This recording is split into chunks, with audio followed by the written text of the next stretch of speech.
এই কি খাই ঘুমাচ্ছ না লেখাপড়া করতেছো? লেখাপড়া করো, কারণ বিপদ কেটে যাবে।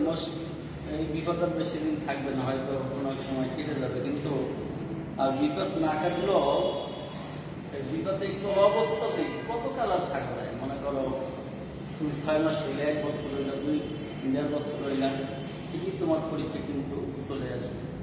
আর ম্যাথমেটিক্সের honours third main, honours third নিলে যদি ভালো রেজাল্ট করতে পারো তবেই ভালো। আর যদি এখানে যদি ভালো রেজাল্ট না হয় তবে ফার্স্ট ইয়ার সেকেন্ড ভালো করে খুব একটা ভালো করতে পারবে না। আচ্ছা, ভালো থাকো। এখন দেখো অঙ্ক তোমাদের এই চ্যাপ্টারে মেকানিক্স 2/3 সেদিনও আমি এক কাম করেছিলাম, আর আজকেও করাইতেছি। এরপরে এই চ্যাপ্টার লাগবে না, হয়ে যাবে। Problem number 32. Show that in an elliptical motion about the focus under attraction mu by r square with the radial velocity is given by the equation L. And বলছে কি বলছে যে একটা ইলেকট্রিক্যাল মোশন, একটা বলের অধীনে, একটা উপবৃত্তকার বলের অধীনে যদি আন্ডার অ্যাট্রাকশন, যদি আকর্ষণ বল এত হয়, তার radical velocity is given by the equation. তাহলে এটা রেডিক্যাল ভেলোসিটিটা ব্যাসার্ধ বেগ হবে এইটা, ব্যাসার্ধ বেগ হবে এইটা। এখন এই অঙ্কটা করার জন্য তোমাকে বেশ কিছু সূত্র জানতে হবে, বেশ কিছু সূত্র তোমাকে আগে জানতে হবে। ইলিপস থেকে আসে ইলিপ্টিক্যাল। এখন ইলিপসের সমীকরণ কি সেটা তোমাকে জানতে হবে। ইলিপসের স্ট্যান্ডার্ড সমীকরণ আমরা সাধারণত ইউজ করি f² + y² = 1। এই জন্য ইলিপসের স্ট্যান্ডার্ড সমীকরণ। এখন এবি কি? এবি হলো দুটো বাহুর দৈর্ঘ্য। এখানে বৃহদক্ষ থাকে, ক্ষুদ্রক্ষ থাকে। কোনটা বৃহদক্ষ, কোনটা ক্ষুদ্রক্ষ? যদি আমাকে এইরকম দেয়, এখানে কোনো ইন্ডিকেট করে না দেয়, তাহলে ভাবতে হবে এ অক্ষ বৃহৎ আর বি অক্ষ ক্ষুদ্র। আমরা পরিশ্রম মেজর এক্সিস, মাইনর এক্সিস, এটা হবে বড়, বিটা হবে ছোট, যদি উল্লেখ করে না দেয়। আর যদি এইরকম দিয়া ব্র্যাকেটে লিখে দেয় যে বি গ্রেটার দ্যান এ, সেই ক্ষেত্রে বৃহৎ হবে ভি, ক্ষুদ্র হবে এ। আর যদি এরকম উল্লেখ না করে, তাহলে তোমাকে ধরে নিতে হবে যে এ বড়, বি ছোট। ঠিক আছে? দুই বোন হাঁটতেছ বা 2 ভাই হাঁটতেছ, যে ভাই লম্বা সেই ভাইকে বড় ভাববে সবাই, এই স্বাভাবিক। এখন যদি কোনো কারণে ছোট ভাই খাটো ভাইটা বড় হয়ে যায়, তখন তাকে অবশ্যই উল্লেখ করে দিতে হবে যে খাটো ভাই ইজ গ্রেটার দ্যান লম্বা ভাই। এটা তো তোমাদেরকে তাকে উল্লেখ করে দিতে হবে। আর না দিলে ধরে নেবে যে লম্বা ভাই, যে ভাই লম্বা সেই ভাইটাই বড়, বা যে বোনটা লম্বা সেই বোনটাই বড়। ঠিক আছে? তাহলে এখানে ইলিশ বলতে মূলত এই সমীকরণটুকু দিয়েছে। এখানে অবশ্যই এ গ্রেটার দ্যান বি, যেহেতু কোনো উল্লেখ নাই। তাহলে আমরা ইলিপসের একটা চিত্র দেখি। এই ইলিপসের চিত্রটি এটা হলো এ ড্যাশ। আমি এখানে মেজর এক্সিসটা আঁকছি, বৃহৎ অক্ষটা আঁকছি, ক্ষুদ্র অক্ষটা আঁকি। তাই এটা তো একটা এই ইলিপসের চিত্রটা কীরকম হবে? এইরকম হবে। ইলিপসটা হবে এইরকম একটা ইলিপস। ইলিপসের বৃত্তের মধ্যে পার্থক্য, বৃত্তের চারিপাশ সমান, কিন্তু ইলিপসের চারিপাশটা সমান না। এই অক্ষর, এই অক্ষর, এই অক্ষরটা, এই সমীকরণের বৃত্ত হবে যদি এ ইকুয়াল বি হয়। এবি কি? বাহুর দৈর্ঘ্য। যদি দুইটা বাহুর দৈর্ঘ্য সমান হয়ে যায়, তখন এই সমীকরণটা হয়ে যাবে বৃত্ত। ঠিক আছে? কিন্তু দুইটা বাহু সমান না বিদায়, তার নাম হচ্ছে ইলিপস। তাহলে সেই ক্ষেত্রে আমি ইলিপসের চিত্র আঁকছি। দেখো, সি হলো সেন্টার, কেন্দ্র, এ ড্যাশ, এটা হলো বৃহৎ অক্ষের দৈর্ঘ্য। আর এখানে হলো যে এই দৈর্ঘ্যটার ভিতরে যে কেন্দ্র, উপকেন্দ্রটা যেখানে থাকে, উপকেন্দ্র, এটা এই দুইটার দূরত্ব হইল টোয়াইতে, অর্থাৎ সেন্টার থেকে এইটার দূরত্বে এইটার দূরত্বে, এটা হলো কত? টোয়াইতে। ঠিক আছে? আবার এডু ডি, তাহলে এইটার দূরত্ব কত? টোয়াইতে ডি। তো এখানে ওই উপকেন্দ্র একটাকে দিয়েছি এস, আর একটাকে দিয়েছি এইচ। আর এই পরিধি থেকে এই এই যে উপরের পরিধি থেকে এটার উপর কি আসছে লম্ব আছে পিএস আর পিএস। আর ঠিক আমি যদি এটার উপরে প্রান্ত উপরে যে পরিধি আছে পরিধি বরাবর যদি একটা রেখা কল্পনা করি তাহলে রেখার উপরে এই এইচ এবং এন কি উপকেন্দ্র, এইচ এবং এন কি উপকেন্দ্র না? এই উপকেন্দ্র থেকে যদি আমি এখানে এটা লম্ব আঁকি তাহলে এই লম্বটা হলো এস এম আর এনএস, লম্বে এসে এনএস। আর এই কোণটা সমান, যেহেতু এটা ই পরাবৃত্ত, এটা কি ইলিপস কাজে ইলিপসের এখানেও এটা ওই আমার আকারে হয়তো এখানে একটু বড় দেখা যায় আর ছোট দেখা যায়, আসলে তা না, দুইটি সমান হবে। যেহেতু এটা গোলাকার একটা বৃত্তের শেপ, কাজে এটা দুটি সমান হবে, কাজে এই কোণ আর এই কোণ সমান, এই জন্য এই কোণ দুটো দিয়েছে ফাই। ঠিক আছে, এই যে চিত্র। তাহলে এখানে এই যে এস আর এইচ এই দুটো উপকেন্দ্র দূরত্ব রয়েছে। এখন এই যে বললাম এটা করতে হবে, তোমার কিছু দেওয়া নেই, শুধু বলছে সোজা ইলেকট্রিক্যাল মোশন প্রবৃত্ত গতিতে এবং focus under attraction mu by r square, এই আকর্ষণ বলে দি রেডিক্যাল ভেলোসিটি ব্যাসার্ধ বেগ হবে এইটা। তাহলে এখানে তোমাকে আর কিছু দেওয়া নেই, তাই তোমার কি জানতে হবে যে we know the velocity of the ellipse is, যদি একটা ইলিপসের সমীকরণ এইটা হয়, এটা যদি ইলিপসের সমীকরণ হয় তাহলে ওই ইলিপসের বেগের স্কয়ার বর্গ mu 2/r - 1/u। What is, এখানে দেখো মিউ ওই দেওয়া আছে অ্যাট্রাকশন বল, আর হোয়াট ইজ দ্য, আর হলো ব্যাসার্ধ। এই যেমন ব্যাসার্ধ কত, এই যেমন পিএসটা ব্যাসার্ধ, পিএসটা ব্যাসার্ধ কিনা, এই হলো আর এ হইলো কি বাহুর দৈর্ঘ্য, বৃহদক্ষের দৈর্ঘ্যের অর্ধেক, মনে করো এসসি এটা। তাহলে এখানে কিন্তু সব কিন্তু তোমাদের জানা, কিন্তু আপাতত মনে হইতেছে আমার সব অজানা। আর তো ভেলোসিটি বেগকে তো বি দ্বারা প্রকাশ করছে, হ্যাঁ, মিউ তো এই যে আকর্ষণ বল, আর 2/r কি ব্যাসার্ধ, তাহলে এই কত উপবৃত্তের ব্যাসার্ধ কত, এই যে পিএস, এই যে ব্যাসার্ধ, এখান থেকে এটা দূরত্ব সব দিকে দূরত্বটা এটা হলো ব্যাসার্ধ, আর 1/u হলো বৃহদক্ষের দৈর্ঘ্যের অর্ধেক। Since the tangent at any point P on the ellipse is equal inclined to focal radius of the point of contact, তার মানে since the tangent স্পর্শক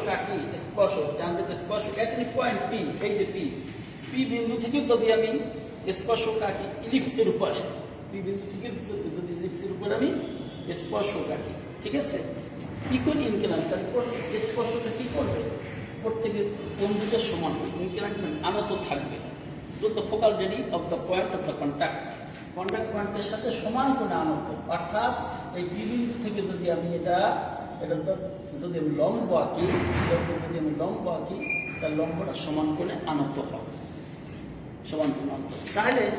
তাহলে সমান কোণে আনত, তাহলে এই কোণটা যদি ফাই হয়, ওই কোণটা যদি আমার ফাই হয়, তাহলে দেখো, তাহলে আমি লিখতে পারি না সাইন থিটা ইকুয়াল টু কত, লম্ব বাই অতিভুজ, সাইন থিটা ইকুয়াল টু কত, লম্ব বাই অতিভুজ। তো লম্ব কোণটা এইটা, অতিভুজ কোণটা এইটা।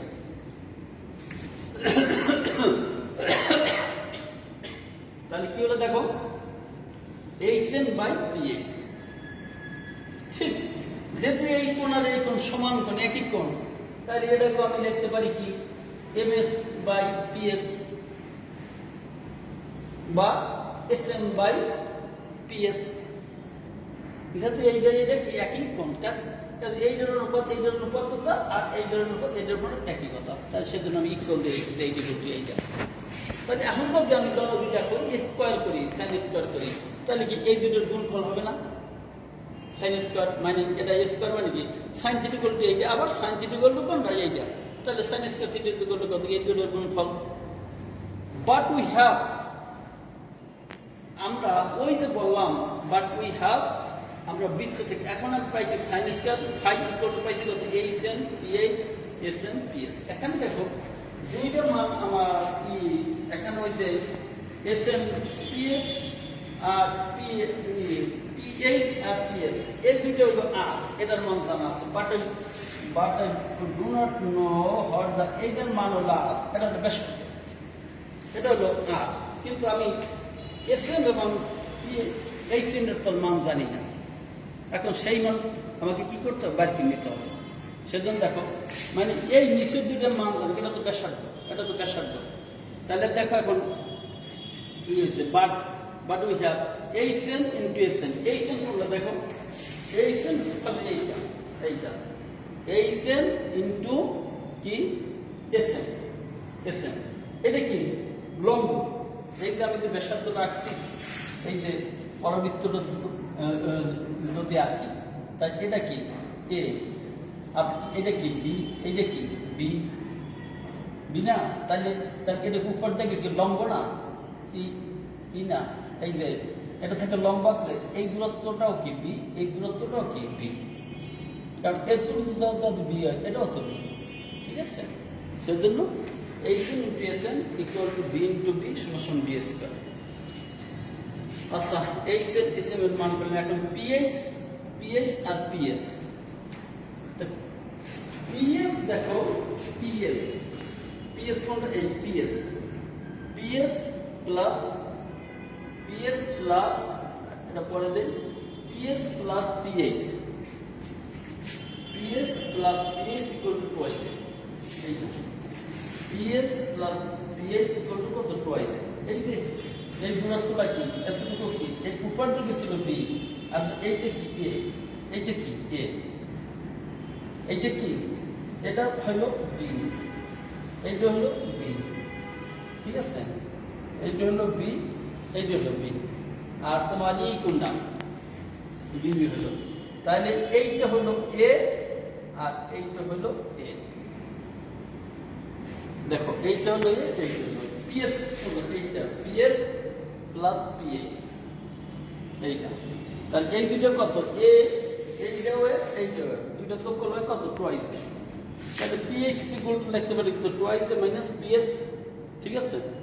আবার যে পিএস যেটা, সেটা তো এটা ব্যাসার্ধ বটে। দেখো আগে আমি কি লিখছিলাম, পিএস কি লিখছিলাম, সেটা কি এটার কি ব্যাসার্ধ তো বটে। এই যে এটা ব্যাসার্ধ, এই যে বৃত্ত আঁকলে এটা কিন্তু কি করি, বৃত্ত আঁকি, এখানে বিন্দু দিয়ে আঁকি, তাহলে এটা একটা পরিধি হয় না, তাহলে এটা একটা ব্যাসার্ধ। তাই এখানে পিএস এর মান কত, আর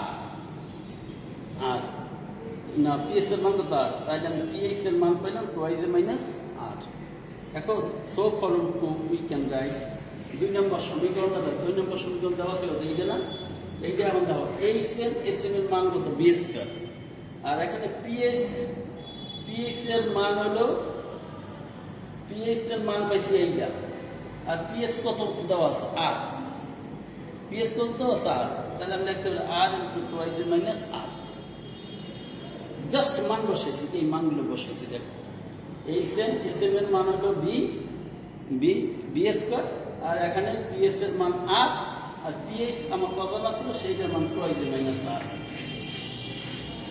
মাইনাস আর। এখন চাইলে ই পেলাম also we know for ellipse, এত ইস। এখন ইলিপসের, এই ইলিপসের ক্ষেত্রে আমরা জানি B square by A square equal to 1 minus E square. এখানে এ বি কি, এ হলো বৃহত্তম বাহুর দৈর্ঘ্যের অর্ধেক, বি হলো ক্ষুদ্রতম বাহুর দৈর্ঘ্যের অর্ধেক, আর ই হলো উৎকেন্দ্রিকতা, আর ই হলো কি উৎকেন্দ্রিকতা। তাহলে সেটা বাদ সূত্র হলো B square by A square equal to 1 minus E square. এই সূত্রটা কেন লিখলাম, কারণ দেখে এখানে বি স্কয়ার আছে না, কাজে আমার এই বি স্কয়ারের মানটা এখানে বসাইতে হবে, সেই জন্য তোমাকে এই সূত্রটা জানতে হবে। তাহলে এই সূত্র জানলে এখান থেকে বি স্কয়ার মান বাকি, দেখো বি স্কয়ার মান হয় কত, A square into 1 minus E square. এখন এই মান আমি এই সমীকরণে বি স্কয়ার থেকে বসাই দেব। এখন কাজ হলো এই বি স্কয়ারের মানটা এখানে বসাবো। আমাদের কিছু না জাস্ট ক্যালকুলেশন করা। দেখো আমার সাইন স্কয়ার ছিল, সাইন স্কয়ার পাইছিল কত B square by R by minus R, তাহলে আমি বি স্কয়ার মান পাইছি কত A square into 1 minus A square. ওই ই কি ওই দিকে সিম্পলিসিটি বা সূত্র ওই আগে বার করছি, দেখো ওখানে আছে। Now the velocity away from the focus S is the resolved part along SP of the velocity B and which is because. এখন বলতেছে যে এই যে ভেলোসিটিটা ফ্রম ফোকাস এস, এসের যে উপকেন্দ্র এস, এস উপকেন্দ্র দ্বারা এটা এসপি বরাবর দুইটা ভাগে ভাগ হয়, এসপি বরাবর দুইটা ভাগে ভাগ হয়, রিজলভ পার্ট মানে দুইটা ভাগে ভাগ হয়। তার হলো একটি হলো বি কস থিটা। আমরা জানি ভূমি বরাবর বিশ্লেষণ করলে কি আসে, কজ আসে, আর হলো উলম্ব বরাবর উপরের দিকে ইট দিলে উচ্চতা বরাবর করলে কি আসে, সাইন আসে। তা যেহেতু বেগ ভি আর ভূমি বরাবর বিশ্লেষণ করছে তাহলে হয়েছে বি কস থিটা। যদি কোণ না থাকতো তাহলে বেগ হইতে কত বি, কারণ কোণ থাকার জন্য ভূমি বরাবর বিশ্লেষণ করছে এই জন্য হয়েছে কস সাইন বাই, আর উলম্ব বরাবর বিশ্লেষণ করছে আগের বার এই জন্য হয়েছে বি সাইন বাই। বুঝতে পারছি?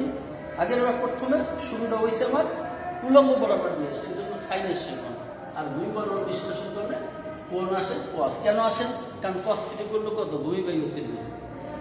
আর উলম্ব কেন আসে, উলম্বের বেলায় কেন সাইন আসে? কারণ সাইন থিটা করলো কত না উলম্ব করলো কত লম্ব বাই 32। তা লম্বটা কি দিয়ে প্রকাশ করা হয়, সাইন দিয়ে, এই জন্য সাইন আসে আর দুই বরাবর কস আসে। ঠিক আছে, বুঝতে পারছো? তাহলে হলো বি কস থিটা। তাহলে DR by DT equal to B cos theta, এটা বোঝো কেন হয়েছে? এটা হলো আর হলো কি ব্যাসার্ধ, আর হলো কি ব্যাসার্ধ দৈর্ঘ্য। দৈর্ঘ্যটাকে যখন আমরা টি এর সাপেক্ষে ডেরিভেটিভ করবো তখন কি পাবো, বেগ পাবো। দৈর্ঘ্যটাকে কোনো দৈর্ঘ্যকে যখন আমরা ডেরিভেটিভ করি, কোনো সংখ্যা দিয়ে ভাগ দিই, তখন কি পাই, বেগ পাই। আমি দূরত্বকে আমি হাঁটলাম 5 কিলোমিটার, সময় লাগে আমার কয় ঘন্টা, 2 ঘন্টা, কাজে আমার বেগ কত, তার 5-এর 2 দিয়ে ভাগ দিলে হয় কত, 2.5 ঘন্টা। তাহলে এই যেহেতু এটা ব্যাসার্ধ, এখানে ডেরিভেটিভ উইথ রেসপেক্ট টু টি, সময়ের সাপেক্ষে ব্যাসার্ধ, এগুলো সময়ের সাপেক্ষে ডেরিভেটিভ। তাহলে ডিআর বাই ডিটি করলে কত, বি কস থিটা। অর্থাৎ এইটা দ্বারা কি বুঝা, বেগ বুঝা। তাই এটাও যা এটাও যা। ঠিক আছে, তাহলে এখন এটাকে বড় করি, B square cos square theta. আচ্ছা বি স্কয়ার কজ স্কয়ার, আমি cos square theta cos square phi কেন দিছি, ফাই কেন একটা 1 মাইনাস সাইন স্কয়ার।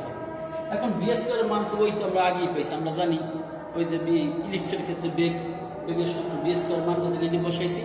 আর দেখো ওই সাইন স্কয়ার ফাইয়ের মান কোনটা, এইটা, এই মানটাই এখানে বসাইছি।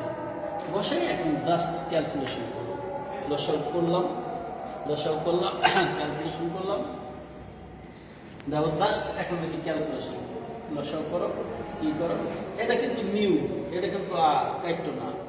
আবার ভুলে এই ইয়ার কাটতে দিও না, কারণ কাটা যাবে না, কারণ এখানে গেলে মাইনাস আছে, শুধু একটা তো নাই, আমি কেটে দেবো। ঠিক আছে, থাকো আরও কাটতে পারতেছি না। এখানে দেখো এই আর গুণ করলে হয় কত, আর স্কোয়ার, সেই জন্য এই আর স্কোয়ার নিয়ে নিয়েছি। ওদিকে জাস্ট এইটাকে এখন গুণ করছি, গুণ করে ইয়ে করছি, লসা করছি, লসাটাকে গুণ করছি, তারপর কমন নিলাম। আমি দেখলাম যে ওয়াইস এয়ার আর আর এ এইটা একটা সূত্র দেয়, সেজন্য একটা ব্র্যাকেটের মধ্যে নিয়েছি। ঠিক আছে, তাহলে স্কোয়ার মানে বি স্কোয়ার ফর্মুলা গেছে, এ plus B A minus B. এখন দেখো পরিমাণে কি টাইপের আছে, আর এখান থেকে এই আর কত, আর স্কোয়ার, সেজন্য এটা নিচে আছে, এইটা উপরে নিয়ে দিচ্ছি। এদিকে ডাইন পাশে গেলে উপর হয়ে যাবে, উপর নিয়ে নিলাম। আর এখানে দেখো যে এইটাই স্কোয়ার প্লাস বি স্কোয়ার সূত্র, এখন পরিমাণে আছে এই টাইপের, সেজন্য আমি করলাম কি, প্রথমটা দেখো আর এইটা ঠিক এইটা, এই আরটাকে এই রাখলাম, আর এখানে এইটার মধ্যে এটা কমান নিলাম মাইনাস। এখন বলো স্যার মাইনাসে না নিয়ে তো স্যার আমি মাইনাস 1 তো লিখতে পারতাম, কিন্তু পরিমাণে আছে এই টাইপের, পরিমাণে যেরকম আছে সেই রকম করতে হবে। ঠিক আছে, সেই জন্য এখানে তো মাইনাস এক কমান নিয়ে এই বানিয়েছি। আর এখানে এটা কমান নিয়েছি, ই প্লাস 1 আর মাইনাস দিয়েছি, এটাই কিন্তু পরিমাণে আছে। দেখা ওদের তাহলে মোটামুটি অঙ্কটা কি ছিল, যে একটা দেখো, show that electrical motion about focus under acceleration mu r square with radical velocity is given by the equation এত দেওয়া আছে, এইটা দেওয়া আছে, এই রেডিক্যাল ভেলোসিটিটা এইটা দেওয়া আছে। তাহলে ওই তো প্রমাণে কিন্তু খালি কিছু কথা বলা আছে, আর তোমার কিন্তু দেখে দেওয়া আছে, কিন্তু বাকিটা সবই কি সূত্র। এই সূত্রগুলো তোমাদের পূর্বে জানা আছে বা তোমাকে জানতে হবে। যেখানে ওই নো দ্যাট সেখানেই আমরা জানি। কাজে এখানে এই সূত্র জানার সাপেক্ষে আমি অঙ্কটা করতে পারি। তার যদি সূত্র না জানতাম তাহলে এই অঙ্কটা করা সম্ভব হতো না। ভালো থাকো, আল্লাহ হাফিজ। আবার এই মেয়েরা, তোমাদের কি রিয়েলে কি সমস্যা আছে? প্রথম তো বলছিলাম স্যার আমাদের রিয়েল অ্যানালাইসিসে কোনো সমস্যা নাই স্যার, আমরা অল আর কমপ্লিটেড। এখন আমাদের মেকানিক্সটা দেখান। তা মেকানিক্স তো বেশ কয়েকটা ক্লাস নিলাম। এখন তোমাদের এক বান্ধবী বলতেছে যে স্যার আমাদের এই রিয়েলে সেই যে অনেক সমস্যা আছে, রিয়েল আর্টটা আপনি পড়ান। তা আগামী ক্লাসটা রিয়েল অ্যানালাইসিস নেব, কারণ ওই শেষের চ্যাপ্টারগুলি তোমরা অনেকেই পারো না। প্রথম 2-3 চ্যাপ্টার পাইলে মনে করো যে অনেক কিছু পারি, আসলে না, আসলে রিয়েলও অনেক কঠিন আছে। আমি আগামী ক্লাস আবার কয়েকটা রিয়েল ক্লাস নিয়ে নিই, তারপর আবার মেকানিক্স শুরু করবো। ভালো থাকো, আল্লাহ হাফেজ।